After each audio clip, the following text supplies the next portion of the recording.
So I wanted to try this new video journal slash diary format where I talk to you guys about things that have been on my mind while showing you a page from my sketchbook doodle journal. I've been sort of keeping a little sketchbook that is partially like my personal journal, not necessarily like a bullet journal, just more like a diary or a place for me to like spew out my thoughts. I also asked you guys some questions on Instagram, and I'll be using some of those questions actually as journal prompts for that sketchbook journal diary. I don't know what I'm gonna call it yet. My Doodle Diaries, that's like a video series that I kind of stopped earlier, so maybe we'll bring it back, but it'll be the title for this series. But I might continue this series on YouTube Shorts because I don't think every week I need to do like a full video like this, but I think it would be fun to do like little life updates on Shorts. So that's my plan right now. As a warning, this video might be lower energy than my usual videos, not because I'm feeling bad or anything, but just because I want to bring a different energy to these sorts of videos and really have like an open conversation with you guys, and hopefully you guys feel comfy enough to share your thoughts in the comments on any of these topics. Okay, so the first question is, how do you relieve or prevent burnout? So I think it's no secret that on this channel I've been through different seasons of burnout. I mean, I've been on YouTube for 10 years now, almost 10 years. This is like 9.25 years. And I think the biggest one was definitely that one video, the infamous video where I cried my eyes out. Looking back on that video, even though it felt like such a big moment for me to finally recognize that I'm burnt out, which is definitely, I think, a big step. I look back on that video, I'm like, wow, that girl was so naive. Like, I definitely thought that taking 1 month off of YouTube would solve all my issues and then I would never be burnt out again.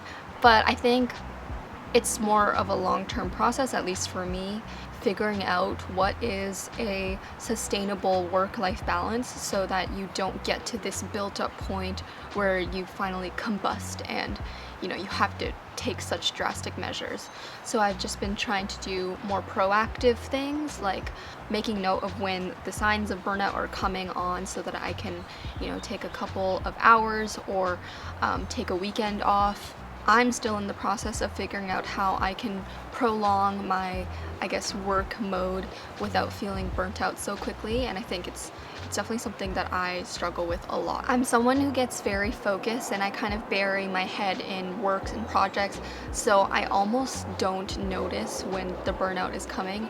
So definitely like just making sure that I'm in tune with like how my body feels and how my mind feels is really, really important. These are some lighter questions, but I have, what is my coffee order? I am a coffee fanatic, and I would say that my current biggest weakness is just needing to buy an overpriced latte no matter where I go. I am someone who loves working at coffee shops. I love being surrounded by people. Even though I'm an introvert, which I find this interesting. I'm an introvert, but I enjoy working in places with other people. Something about the energy just feeds my soul and makes me feel more motivated and productive to work. Maybe it's just the knowledge that other people are also working and doing their own things, whereas when I'm at home alone, I'm just left up to my own devices and my own willpower to get myself to work. So there's something about like working at a coffee shop, even if I'm there alone, not with friends, just hearing like the humming of people and seeing other people around me energizes me. So I'm definitely that girl who pretends she's the main character, dresses up and looks cute just to go to a coffee shop and buy an overpriced latte with oat milk because we have tummy issues. I'm definitely on the hunt for all of the best coffee shops to work at. Requirements for coffee shops: there must be plugs, like outlets, if possible. Good Wi-Fi, that's a must. And obviously tasty coffee. And ideally, if there's like good lighting or like outdoor seating, that's really cute to me. Maybe I'll take you guys one day to just like a coffee shop, set up my camera, just sit there and like live stream, and we can all work together at a coffee shop, or like, I don't know, maybe I'll do a vlog like that. Yeah. Any festivals or concerts soon? So this is a perfect question and segue because, as I mentioned, this video is sponsored by YouTube, and I'm really, really grateful because YouTube is actually taking me to Coachella this year, which is very exciting. I've never been to Coachella. I'm gonna be at weekend 2. The lineup looks so good. I'm really excited to see Billie Eilish, Harry Styles. I am a little bit nervous and scared because Coachella seems like a whole beast and experience, and I do get overwhelmed very quickly, and you know, it is in the middle of the desert, so it'll be a very unique experience for sure. But I'm very excited because you guys know I'm just a lover of music, specifically live music. I love going to concerts all the time, and this feels like the ultimate concert. So I will be documenting my experience via YouTube Shorts, so if you want to follow along on my Coachella journey, make sure you follow my YouTube Shorts gallery. Also, if any of you have been to Coachella and have tips, let me know, because honestly I am a little bit scared. However, this does bring me into one more exciting thing, which is that YouTube is actually giving away lifetime passes to Coachella. It comes with a +1, which is so crazy, like lifetime passes to Coachella. You could go to Coachella every year until you're old and wrinkly. I don't even know what that's worth because Coachella passes are worth thousands of dollars. And all you have to do to enter is make a YouTube short answering the question, who would your dream Coachella +1 be? So that can be a celebrity, a family member, friend, whatever you want. You just have to answer that question and use this hashtag in the title of your YouTube short. And that's pretty much it. Super easy, and the prize is insane, guys. Like, I kind of want to enter. Anyway, so that's that. I would love it if a little doodle could win the Coachella passes, because that would just make my heart happy. And I'll be sure to share as much as I can for Coachella. I don't know what I'm gonna wear. I feel like Coachella outfits, like, people go really crazy, and I am just someone who values comfort. Like, standing up all day in uncomfortable shoes and an uncomfortable outfit sounds like not ideal, so I need to find that balance between comfort and style. The next question is one that I really wanted to talk about, which is, do you imagine yourself stopping or signing off YouTube at any point? So obviously I think everything comes to an end eventually. That's inevitable. Nothing can last forever, unfortunately.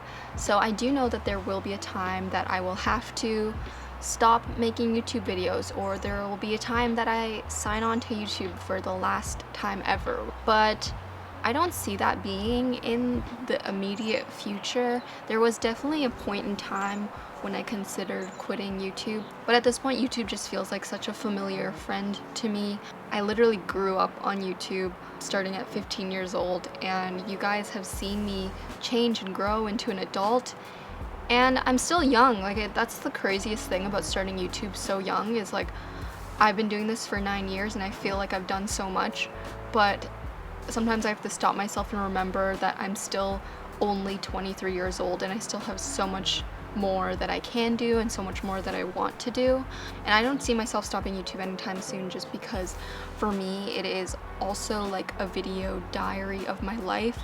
Obviously it's also currently my job and my way to pay the bills, but I started YouTube before it was a way to pay the bills and before I even knew that I could make money. At that time, not that many people were making money off of YouTube and making it their full-time job. So I was truly just doing it because I loved it and because I wanted something creative to do.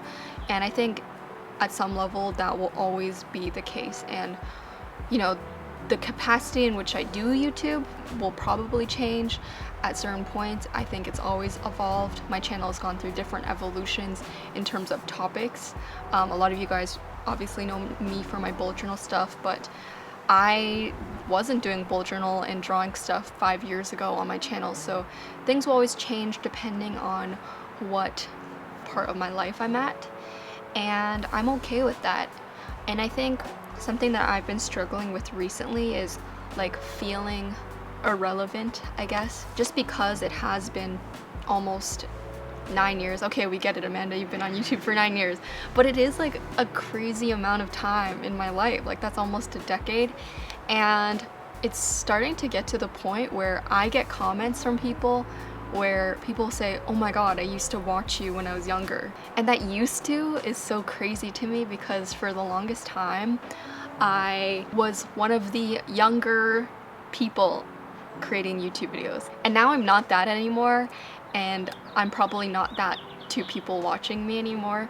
And I just had to learn to be okay with people seeing my channel as something different than it once was, if that makes sense. I know that like my videos aren't popping off like they used to.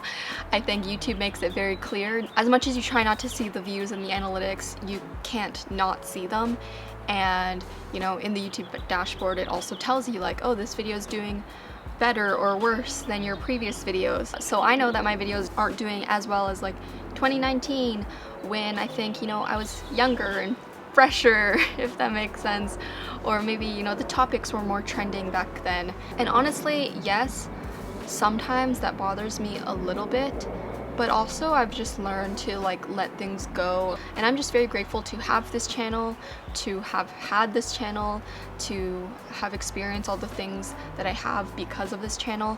And I think how I like to think of it, and maybe this will help with any other YouTubers who are struggling with the same thing, I am so thankful that my videos and my channel could have an impact on someone's life at any point in time. And whether they came and went, they came and forgot about me, or they came, left, and then remembered and came back to my channel, I like to think of my channel as like, you know, a pit stop. And if they gain something from that, then that's like kind of special, you know? And I do that with other channels too, so I always have to like check myself and my ego and be like, you're not that special, Amanda. There's so many other channels, and if people stop watching you, maybe it's a personal attack on you, but also it could be as simple as your channel just like slowly fading from someone's life, or, you know, algorithm things, although I don't really like to ever like blame the algorithm. But there's channels and things in my life that have been like that, if that makes sense. Like I've had phases where I'm really into watching a certain show or a certain channel, or I'm really into like a certain series, and at that time it like affects me greatly. But then slowly, you know, as you change, the things that you're interested in change. And I have to remind myself that people do that with YouTube channels as well, and I'm totally okay with that, because again, if my channel could affect someone's life in any way and affect how they move forward and move on, then that's kind of cool in my eyes. So that's just something that I've been thinking about, and I think that is a much more healthy way of thinking it versus like losing relevancy, which I think a lot of times YouTubers talk about, which is like how to keep up the views and keep up all of that. But I'm really just here for like the connections and the community, and I'm always grateful for the ones who are here and who will come in or come out. The next question is, why haven't you talked about more personal stuff on your channels? As much as I am like open and honest with you guys about the things that I'm going through, struggles, I am very personal and private about specific things, mainly being family, my relationships, pretty much just those two. And there's a couple reasons for this, which I mentioned briefly. One is that my family is obviously very important to me, and they are not camera people. And honestly, I'm not really a camera person. Like, I don't light up in front of a camera and need to be on camera all the time. That's not why I started this channel at all. But my family is definitely not camera people. Like, at this point, I've had 9 years of practice being in front of the camera. They obviously did not sign up for this, so you'll probably never see them in videos, or if anything, it'll be like very brief. I think, you know, the privacy of my family is really important, and obviously also the safety of my family. Not that I think anything like super awful would happen. You guys are very, very great audience, but you know, I hope you guys can understand where I'm coming from that.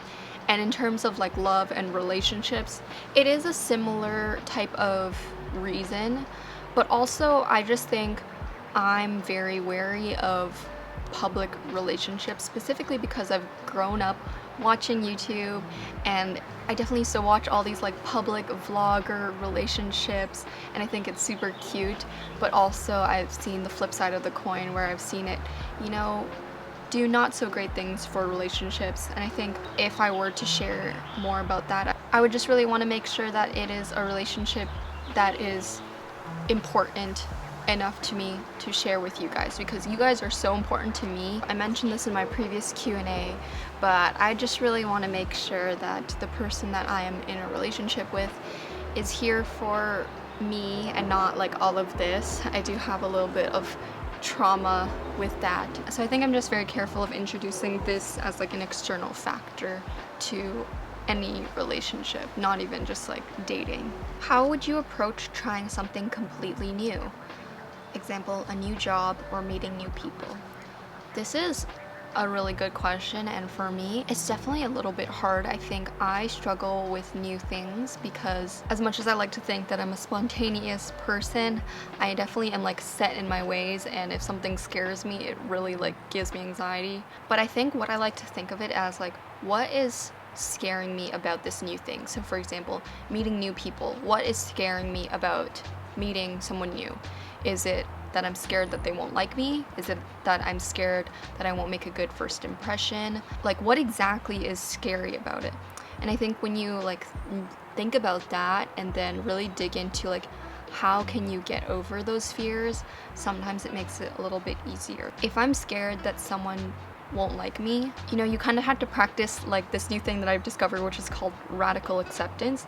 And that's just basically like whenever anything happens, you just kind of accept it for what it is, and you can't control everything in your life, and you just literally have to accept it and move on with what you can control. So someone not liking me, that's on them, if that makes sense. There's nothing that I can do apart from changing myself, which is like, why would you want to change yourself to be friends with someone anyway, right? So yeah, I think radical acceptance is like a good way to think of it. And yeah, I know it can be hard for new things, but as long as you try your best and you know that you're trying new things, I feel like you being proud of yourself is like the most important thing. So I have learned to really rely on like self-validation a lot, and I think that's really valuable. Does it get stressful to post monthly plan with videos and to be on time with videos? It definitely does. I think you guys know, especially if you follow me on social media, that I know that there's like this unspoken agreement that I need to post the plan with me is like earlier before the month ends, and I try every time, but you guys, this is like my personal bullet journal, and whenever I plan, like have the time to sit down and plan, is when I do it. So I try my best to have the videos out as early as I can, but sometimes it's not possible. But you guys are very sweet and understanding about that for the most part. There are some people who get a little bit antsy when the end of the month comes, but I like to think of it as that you guys are just really excited to see it, which I'm flattered and honored. But I promise I'll try to post them earlier. Actually, no promises. What was it like adjusting to living alone for the first time? I actually feel like for me it wasn't that hard, just because I've always been a very independent person. I mean, the biggest slap in the face for me is just realizing that as an adult you're constantly cleaning up after yourself. I think when you're like a kid, you have the luxury of like your parents cleaning up the kitchen for you and all of that, and now as an adult it's just, I feel like my place is always messy and I always am cleaning. But in terms of like other things like feeling lonely or feeling scared to live on my own, I didn't really struggle with that personally, just because I think the trajectory of my life set me up for that. And before I was like living fully alone, I lived with a roommate for 8 months. So I think having that like transition period was helpful. But even at the end of that 8-month period, I was like, you know what? I'm ready to be on my own. The final question is, what did you think you'd be doing if you didn't have YouTube as a career? And I'd like to think the same question is like, what would you be doing if you like stopped YouTube? Which kind of goes off of my stopping YouTube question. So honestly, I don't know, and I am okay with that. I pride myself in being someone who can like figure things out and being pretty like adaptable. You know, if YouTube stopped, I think I would also be able to do things on the back end, like maybe I would be able to help someone else out with their YouTube channel, like maybe being a manager or social media marketing or graphic design, product design. There's so many skills that I've learned over the years that I feel like I would be able to plug into different careers. But my ultimate like retirement dream when everything stops is to just make a cute little bakery and decorate cookies and cakes all day, because I think that would be really fun. So you guys are invited to the Little Doodle Cafe in about I don't know, 40 years from now.